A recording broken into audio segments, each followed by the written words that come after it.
Last week, we read about how Jonah was cast into the sea, which brought an abrupt end to the terrible storm that threatened the ship and the lives of everyone aboard. The story followed the sailors as they were awestruck by the power of Jonah's God, and they began to worship him. This week, our story returns to follow Jonah as he sinks down under the ocean. And the Lord appointed a great fish to swallow up Jonah. And Jonah was in the belly of the fish 3 days and 3 nights. This is the part of the story that most people know. Jonah got swallowed by a big fish, maybe a whale. And he was in there for 3 days. I have to admit, when I learned this story as a child, I always understood the fish to be the punishment for Jonah's mistakes. I mean, being eaten by a fish sounds pretty awful. But that's not really the way the story of Jonah works. It was the storm, not the fish, that was the call to repentance. It was the storm that prevented Jonah from fleeing. See, when Jonah stops running, the storm goes away.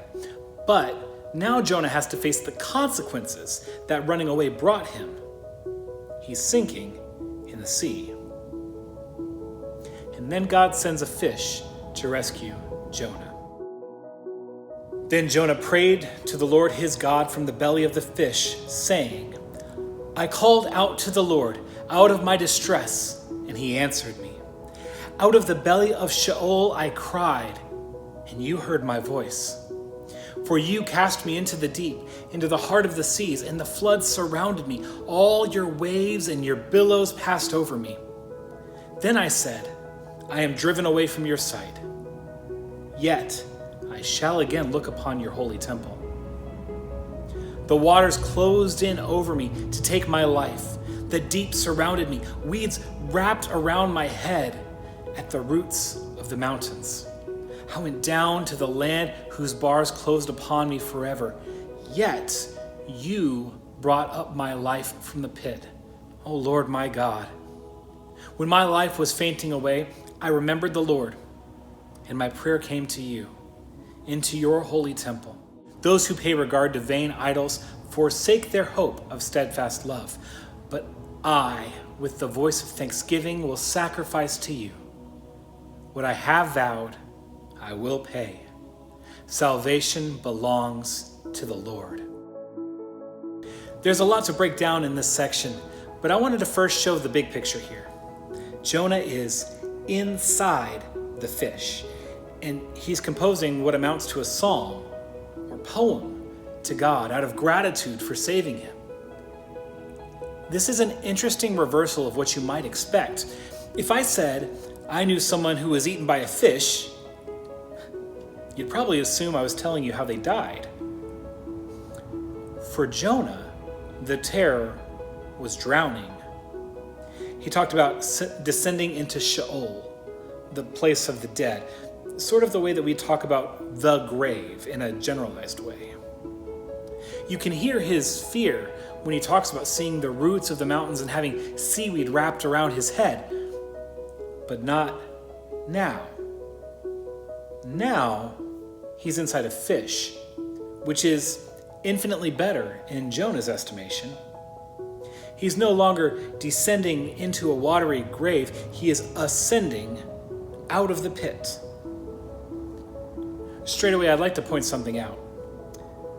The digestive tracts of animals are not good places to be.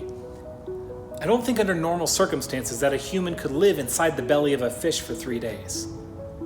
I won't go into the biology of it, but in brief, I think it'd be tough to find fresh water and breathable air in there. So what does that mean? Is this just a metaphor or a fairy tale? No. What it means is that God is doing some supernatural things here. Not only is he intervening by sending the fish, he's also protecting and providing for Jonah during those 3 days. It reminds me of Daniel in the lion's den, Shadrach, Meshach, and Abednego in the fiery furnace, even Noah's Ark, if you take the time to think through that story. God suspended the normal ways that the world works for a time to protect and provide salvation for the ones he had chosen. So, having looked at the big idea of these verses, I want to take a closer look at a few details that probably deserve some attention. One that may not be instantly obvious, but is really important is this. Jonah doesn't take any blame for his circumstances. His prayer makes him sound like a passive participant in this whole affair. He says that God cast him into the deep. God has heard his prayer. God rescued Jonah. He's right about a good many things in this prayer, but the fact that he says that God cast him into the sea sort of misses the point, that he wouldn't be there, and by there I mean in the middle of the sea, if he hadn't run from God. Moreover, it isn't until this point in the story that Jonah actually prays to God. All the sailors prayed to their gods. They asked Jonah to pray to his, but he didn't. He just told them that they'd have to toss him overboard. What a testament to God's patient love that he didn't just let Jonah drown. I mean, after how Jonah treats God, there's no reason that God should show him mercy. But he does. As undeserving as Jonah may be, God pulls him up out of the grave and returns him to the land of the living. Now, I'd be remiss to talk about this part of the story and not share with you that Jesus points to this story in a pretty direct way.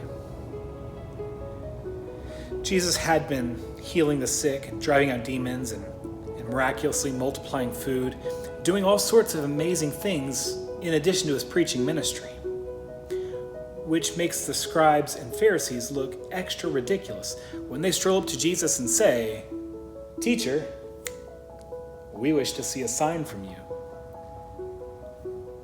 All of the other miracles Jesus had done so far came as a result of his loving compassion for people with genuine needs.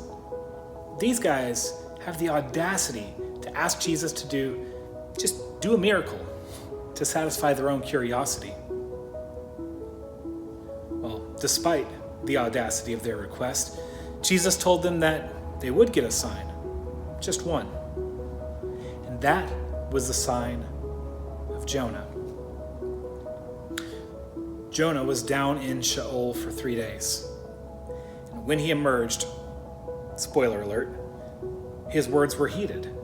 Nineveh believed his message, repented of their sin, fell on God's mercy, and God saved them.